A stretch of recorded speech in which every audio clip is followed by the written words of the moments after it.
Jay, the centerpiece of the president's economic or tax policy has been that everybody pays their fair share.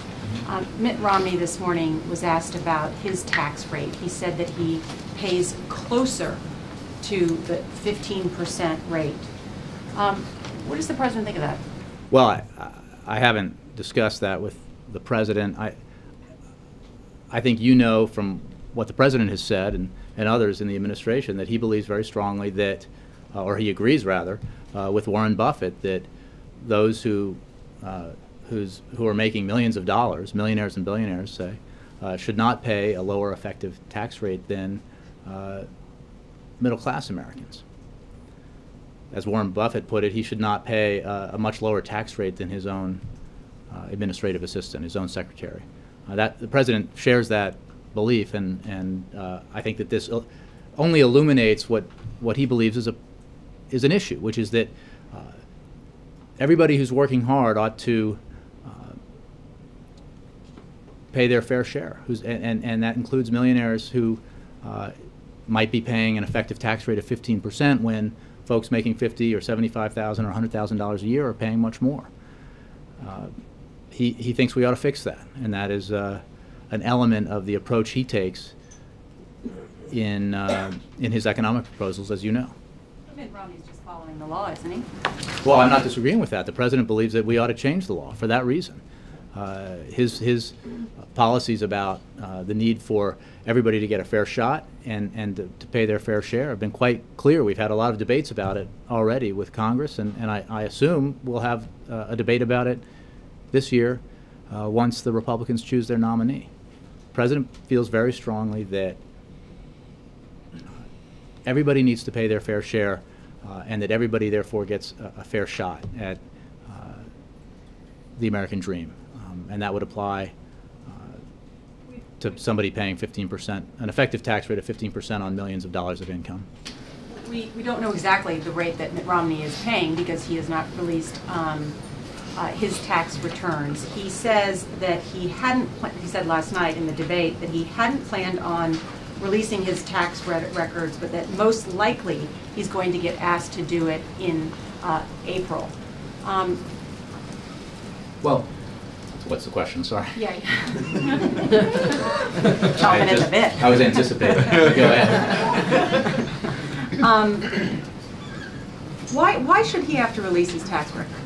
Well, look, it's not for us to call on someone to release his tax records, but it is an established tradition for presidential candidates to release their tax records. Then Senator Obama did release multiple years of his tax records, and obviously has released his tax records as tradition dictates since he's been president. And the president's not unique in that regard. President George W. Bush, President Clinton, nominees for each party for years and years and years. I think going back to 1976, this has been a very standard tradition. And obviously we think it's a good tradition, and that's why then Senator Obama released his tax records going back, I think, 6 or 7 years when he was a candidate for president in the 2008 election cycle. And I believe, I think it was a tradition that was initiated by then presidential candidate George Romney back in 1968, who released 12 years of tax records in '68, as I understand it. Finally, can I just follow on Bill's question about... Just happened to know that. I just want to follow on Bill's question about Gingrich last night, saying that presidential politics. Yeah. More people have been put on food stamps by Barack Obama than any president in history.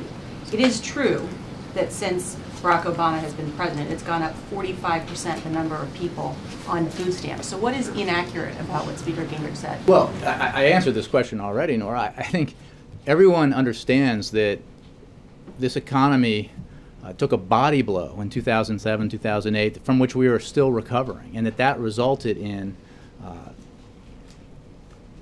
an economy that was contracting, that was shrinking at an historic pace, an economy that was... that the number of people has gone up more than any other president. You're just saying it's not the president's fault. Well, I'm saying that it was a result of the worst recession since the Great Depression that was brought on by economic policies that certainly predate this president, and that this president has been working very hard with his team to try to fix, and working with Congress to try to fix and correct, so that we can grow as we have been growing on his watch, so that we can create private sector jobs as we have been doing, 3.2 million private sector jobs in the last many months.